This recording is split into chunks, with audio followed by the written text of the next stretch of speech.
الحمد لله وحده والصلاة والسلام على من لا نبي بعده أما بعد فأعوذ بالله من الشيطان الرجيم بسم الله الرحمن الرحيم وآتوا حقه يوم حصاده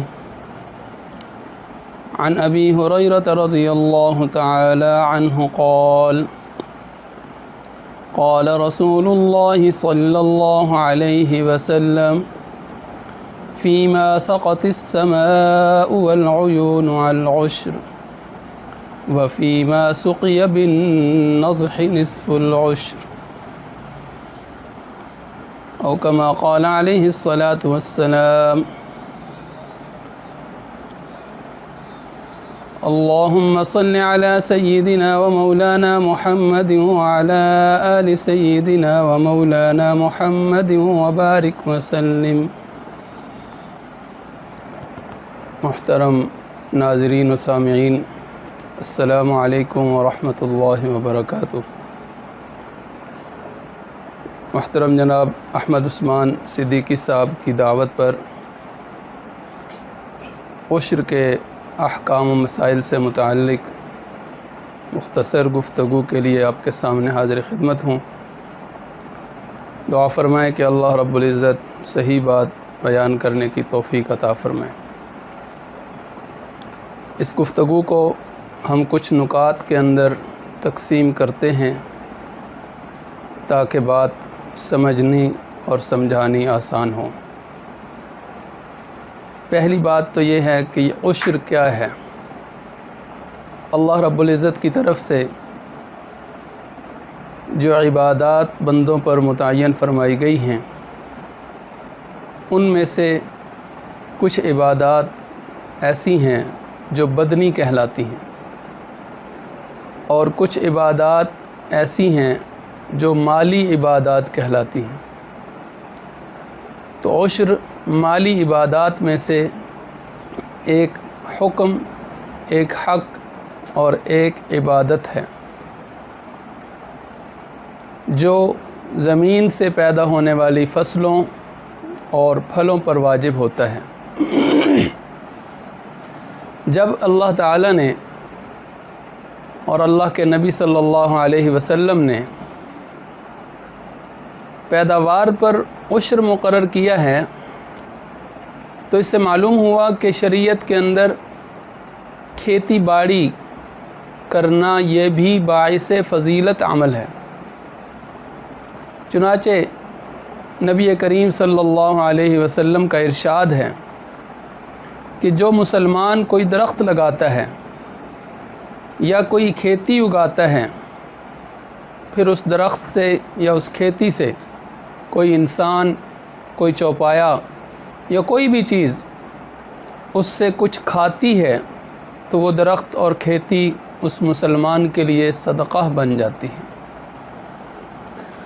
اور اس کے ساتھ ساتھ کھیتی باڑی کی ترغیب دلانے کے لیے شریعت نے بنجر زمین کو آباد کرنے پر، جو کہ کسی کی مملوک نہ ہو، آباد کرنے والے کو اس زمین کا مالک قرار دیا ہے، تاکہ، اور یہ بھی اسی لیے کہ تاکہ لوگوں کے اندر کھیتی باڑی کرنے کی ترغیب اور حرص پیدا ہو۔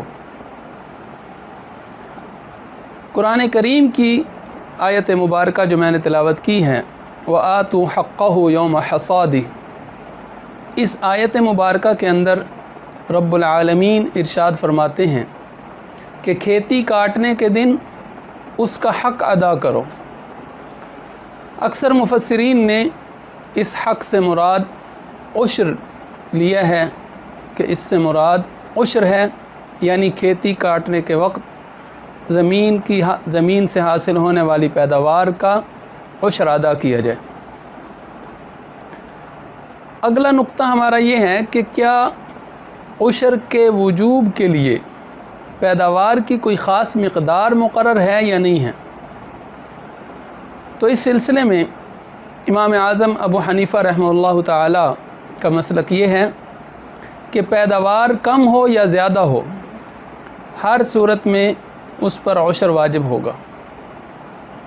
دیگر ائمہ اور امام صاحب کے دو عظیم شاگرد امام ابو یوسف اور امام محمد رحمہم اللہ کے نزدیک جیسے زکوٰۃ کے لیے نصاب مقرر ہے، ایسے ہی پیداوار پر عشر کے وجوب کے لیے بھی نصاب مقرر ہے، اور وہ نصاب 5 وسق ہے۔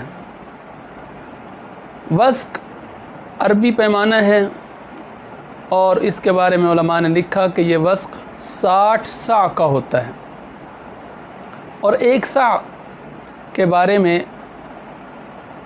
جو تحقیق علماء نے فرمائی ہے تو اس میں حضرت مفتی محمد شفیع صاحب رحمہ اللہ تعالیٰ کی تحقیق کے مطابق 3.5 کلو کا 1 صاع بنتا ہے۔ تو اس حساب سے تقریباً 26 من یعنی 1050 کلو گرام یہ نصاب عشر بنتا ہے۔ یعنی امام صاحب رحمہ اللہ تعالیٰ کے نزدیک اتنی مقدار ہو یا نہ ہو، جتنی بھی مقدار ہو اس کے اندر عشر لازم ہوگا، لیکن صاحبین اور دیگر ائمہ جن کے ہاں عشر کا نصاب متعین ہے، ان کی قول کے مطابق اس مقدار سے کم پیداوار کے اندر عشر لازم نہیں ہوگا۔ اب اگلا نقطہ ہمارا یہ ہے کہ عشر کی مقدار کتنی ہے۔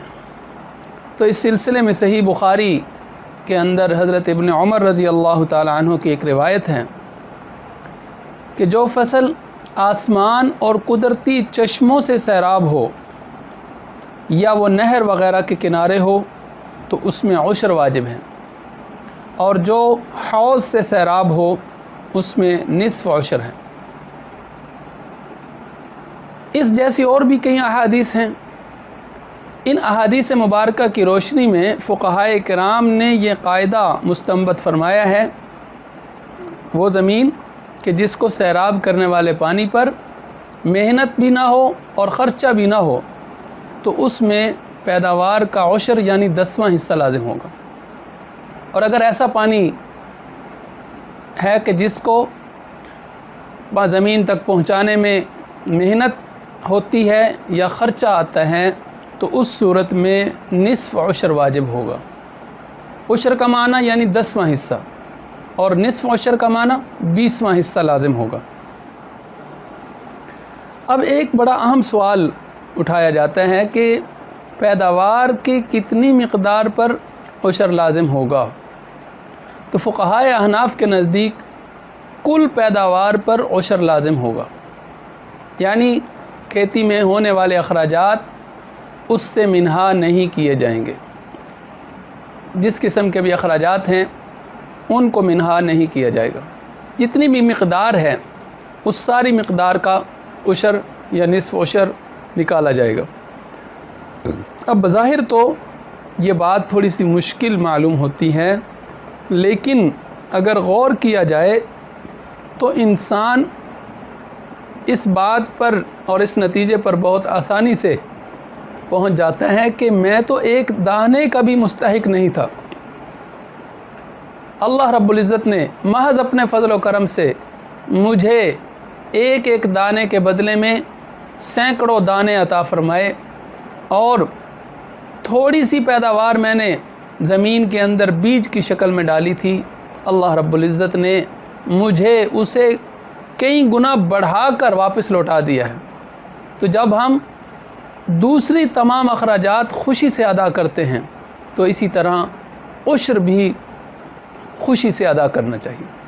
اللہ رب العزت نے ارشاد فرمایا کہ من ذا الذی یقرض اللہ قرضا حسنا فیضاعفہ لہ اضعافا کثیرہ، یہ جو ہم اللہ کے راستے میں خرچ کرتے ہیں یہ اللہ کو قرض دینا ہے، اور جو ایک عام آدمی کو ہم قرضہ دیتے ہیں ہمیں اس پر اعتماد ہوتا ہے کہ یہ ہمارا قرض لوٹا دے گا، تو اللہ کے وہ قرض دیتے ہوئے ہم کیوں پریشان ہوتے ہیں کہ کیا اللہ ہمارا قرض واپس نہیں کریں گے؟ یقیناً اللہ رب العزت قرض واپس کریں گے، اور بڑھا چڑھا کر کریں گے۔ اب اگلا مسئلہ یہ ہے کہ کیا کسی صورت میں عشر ساقط بھی ہو جاتا ہے۔ تو فقہا نے لکھا ہے کہ اگر ادائیگی عشر سے قبل پیداوار ضائع ہو گئی، جل گئی، اور اس میں انسان کا اپنا کوئی ذاتی عمل دخل نہیں تھا، بلا اختیار وہ ضائع ہو گئی، تو اس صورت میں اگر کل مقدار ہی ضائع ہو چکی ہے تو پھر سارا عشر ساقط ہو جائے گا، اور اگر کچھ مقدار ضائع ہوئی ہے تو پھر اتنا عشر ساقط ہو جائے گا۔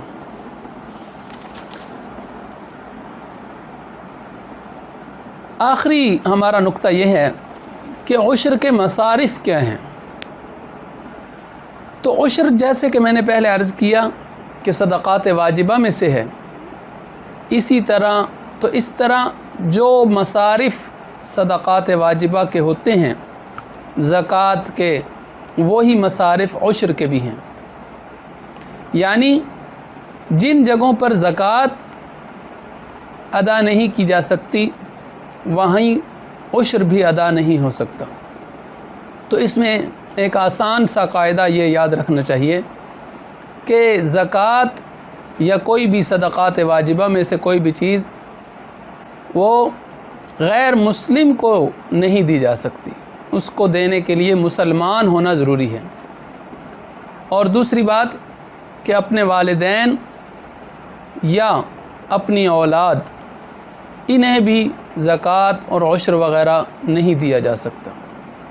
ایسے ہی میاں بیوی، وہ بھی آپس میں ایک دوسرے کو اپنی زکوٰۃ یا اپنا عشر، صدقہ فطر، دیگر صدقات واجبہ وہ ادا نہیں کر سکتے۔ ایک بڑی اہم بات اس سلسلے کی یہ ہے کہ زکوٰۃ ہو یا عشر ہو، یہ مستحق زکوٰۃ ایسا شخص ہے کہ جو 52.5 تولہ چاندی کی مالیت کا مالک نہ ہو، یعنی اس کے پاس سونا، چاندی، مال تجارت یا نقد رقم یا ضرورت سے زائد سامان اتنی مالیت کا نہ ہو کہ جو 52.5 تولے چاندی کی مالیت کے برابر ہو۔ اگر اس کے پاس اتنی مالیت ہے تو پھر ایسے شخص کو زکوٰۃ یا کوئی بھی صدقات واجبہ دینا درست نہیں۔ تو آج کی ہماری گفتگو عشر کے حوالے سے تھی، جس میں ہم نے عشر کیا ہے اور کھیتی باڑی کی فضیلت، عشر کا ثبوت، عشر کا نصاب، عشر کی مقدار، کتنی پیداوار میں عشر واجب ہوگا، کس صورت میں عشر ساقط ہوتا ہے، اور عشر کے مصارف کیا ہیں، ان نکات پر گفتگو کی ہے۔ دعا ہے کہ اللہ رب العزت ہماری اس گفتگو کو اور آپ کے سننے کو قبول فرمائے۔ اور آخر میں آپ حضرات سے ایک التماس اور ایک درخواست ہے کہ چند روز قبل میرے بہنوئی مولانا طاہر فرقان رحمہ اللہ تعالی ایک ٹریفک حادثے میں شہید ہو گئے ہیں۔ آپ حضرات سے دعا ہے کہ ان کے لیے دعائے مغفرت اور اہل خانہ کے لیے صبر جمیل کی دعا کرتے رہیں۔ ڈھیروں محبتوں اور ڈھیروں چاہتوں اور دعاؤں کے ساتھ آپ حضرات سے اجازت چاہتا ہوں۔ وآخر دعوانا ان الحمد للہ رب العالمین۔